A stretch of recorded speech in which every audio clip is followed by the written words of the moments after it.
Hey, this is Gatorex, and today we're going to be talking about the state of Pokemon spin-off games just a bit. Now, Pokemon spin-off games are something really cool. They've been a part of Pokemon for a while, and they're something that we all enjoy aside from the main series games, and they allow for more Pokemon experiences. However, recently, things haven't been exactly the best. Now, before I dive even deeper, I just want to remind you to check out Gatorex Plays, which, by the way, I talk about some Pokemon spin-off games. I play them sometimes, and my podcast is also there. You can check it out, linked in the description. But the point is, Pokemon spin-off games have, in a way, kind of come to a halt recently. Now, what comes to mind of Pokemon spin-off games mostly are Pokemon Tournament, right, on the Switch, or at least Pokemon Tournament DX, and Pokemon Quest, which came out recently, and of course, how could we forget Detective Pikachu? Now, the thing with all of these games is that, well, for one, at least Pokemon Tournament DX,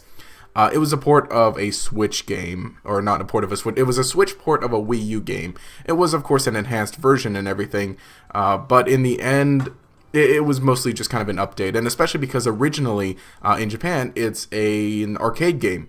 And there were updates to it with even more characters, and so basically they put it in DX.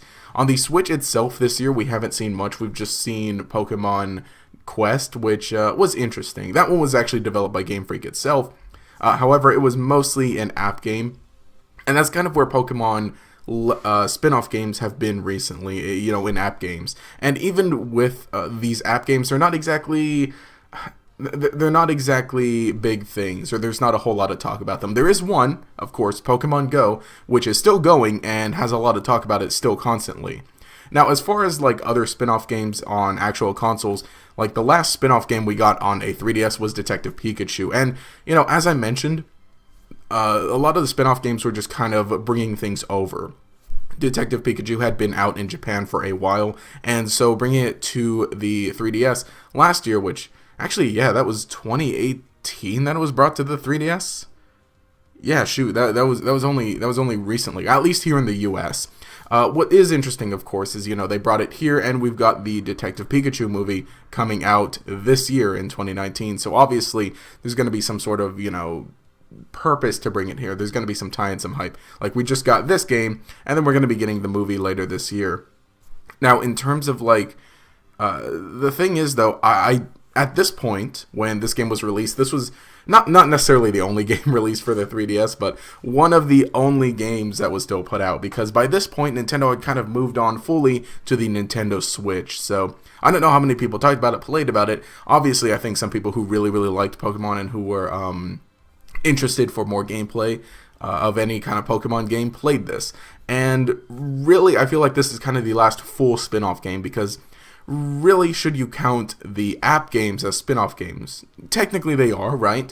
And I think I've mentioned it. A lot of the simple gameplay from things like, Pokemon Trozei or, basically just Pokemon Trozei has been made into like an app, a phone game app. However, that's not, things with similar simple gameplay. We've got a bunch of these spin-off games, and, they're fun.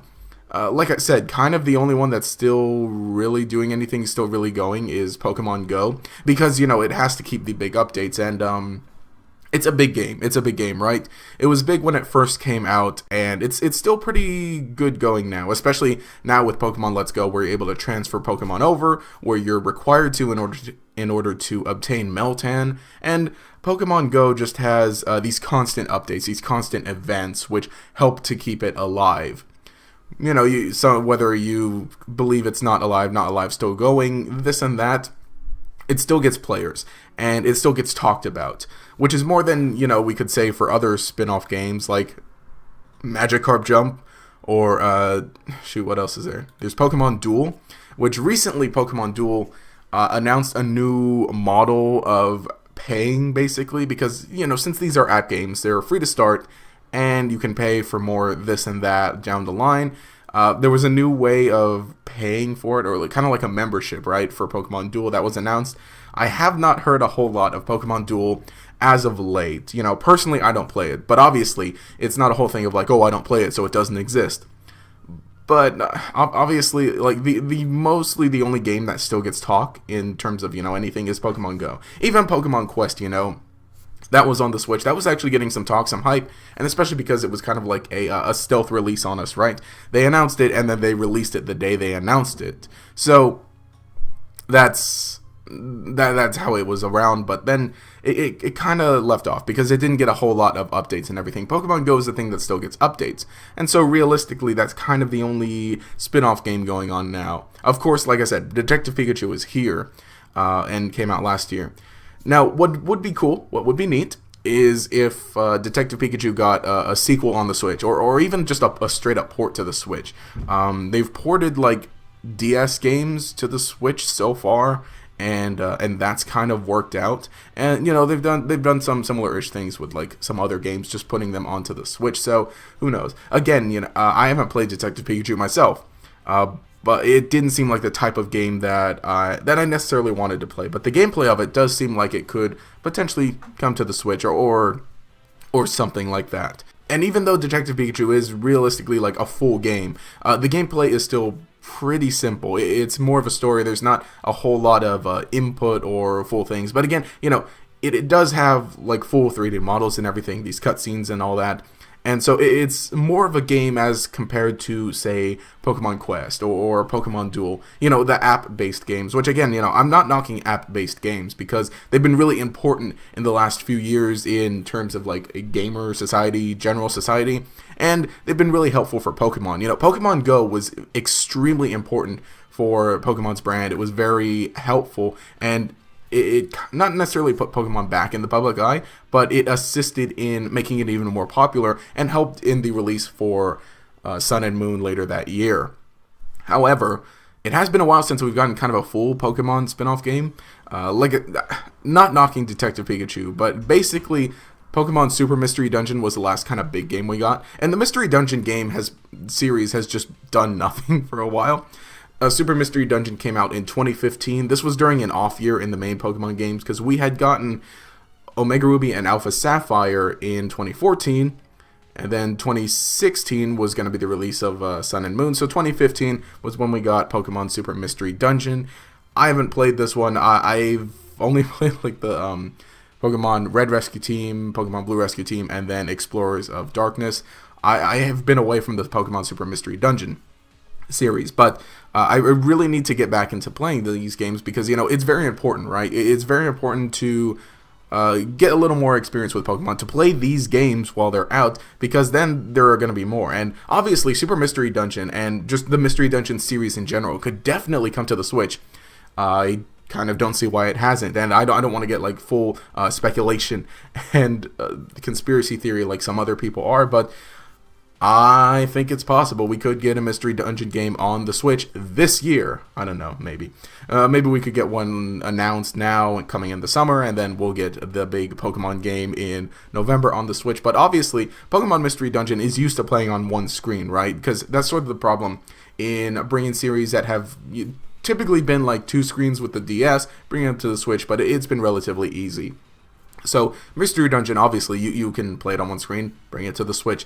And on top of that, we haven't gotten the Generation 7 Pokemon, because Super Mystery Dungeon, kind of the point of that was like, hey, you know, look, we got the Gen 6 Pokemon in here now, we've got Megas in here now.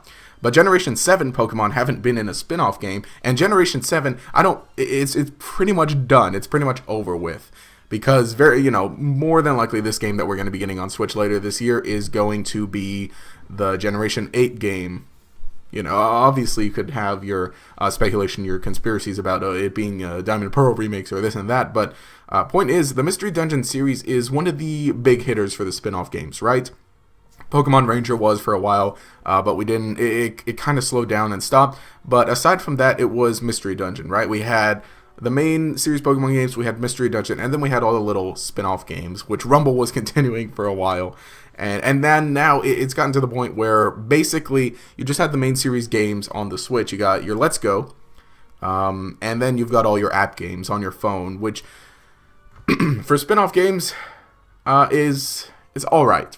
Because you got a phone constantly in your pocket, basically. You have it with you all the time. So it's a good way to have a game that you can pick up and play. And again, the free-to-start models are very useful for games in general. And Pokken Tournament is definitely still around, although it's kind of slowed down as of late. There's not a whole lot of talk about it. Now, of course, we did get some DLC characters and just more added into it recently with that extra pass. We got Blastoise, we got Aegislash, and that was really cool. However, things have slowed down, and there hasn't been a whole lot added to it. Again, there is the fact that basically this game has been out for a while, and again, DX is kind of just the extra stuff that was added on after in the main arcade game. And in the main arcade game, there hasn't been a whole lot going on, much added. So that's kind of why Pokemon Tournament has kind of slowed down in a way. And again, Pokemon Tournament is a nice looking game. There's not a whole lot to it. It's pretty much just the fighting, and it doesn't go much deeper, but it looks nice. And obviously making new characters takes time, and that's kind of just resources that would much rather be spent on other things like Pokemon Go, because in Pokemon Go, obviously there's still work to be done, and you still got to keep things going, but it's a little easier to just kind of have this, and especially with Niantic, the way that Niantic is handling things, and they've just kind of gotten a more dedicated team, and the game is bringing in more money as opposed to Pokken Tournament. So the basic thing is, like, Pokemon spin-off games are slowed down. It's come to the point where you have the main series games on the consoles, and I kind of talked about this a while ago with how Sun and Moon are on the 3DS, and then Ultra Sun and Moon are on the 3DS, and then basically all the spin-off games are on your phone now. And Nintendo expanding into app games as a whole, with their other stuff like Mario Run, which is kind of slowed down. Pocket Camp is still kind of going. Fire Emblem Heroes is definitely still big. That's probably one of the big ones. And then even making an original IP as an app game, Dragalia Lost, and which, by the way, side note, I think it'd be cool to put Dragalia Lost in some sort of version on the Switch. Not as it is, but some other game. The point is, like, app games are very lucrative for Nintendo, and so that's kind of how they're going to be doing things. Now, obviously with Pokemon Quest, right, that was developed by Game Freak, and so they have it on both phones, and it's actually on the Switch too, and it's the same model here and there. So, would it be best to put these app games on the Switch? Yeah, okay, yeah, you can do that definitely, but it just kind of shows how priorities have kind of shifted. In terms of Pokemon spin-off games, there isn't really a whole lot being made for the consoles now. And, what there isn't a whole lot. But, I mean, that's not to discredit Pokken Tournament and Detective Pikachu, because, again, those are still, like, at least two spin-off games that have come to console, the 3DS and the Switch. But a long-running series, again, like Super Mystery Dungeon was the last one that we saw for Mystery Dungeon, and we're coming up on 4 years of that. And just to see that that's something that's slowed down, or that doesn't, for the most part, it doesn't seem to be on the minds of the Pokemon company. So, who really knows? But point is, I think we can mostly expect this model to continue for a while, where your phone is basically going to be your spin-off machine, and your Switch is going to be your main series machine. But anyway, let me know what you think down in the comments below. Do you think that spin-off games should continue on the Switch? Should they continue on the phone? Will they? Is there a potential? Like, I definitely think Mystery Dungeon has the potential. It's basically the only spin-off game that has potential to come out with a new entry. But anyway, let me know what you think with a comment down below. Again, I want to remind you, you should check out GatorX Plays, because I've talked about some spin-off games. I might be playing some also. It's really cool over there. It's also where I post my podcast every 2 weeks. It's a fun time over there. But anyway, if you enjoyed the content, remember to leave a like and subscribe to show your support. You can enable notifications by clicking the bell icon next to the subscribe button. This will make sure you see each new video as it comes out, and will make you a member of the Chingling Squad. Anyway, this has been GatorX. Have a nice day.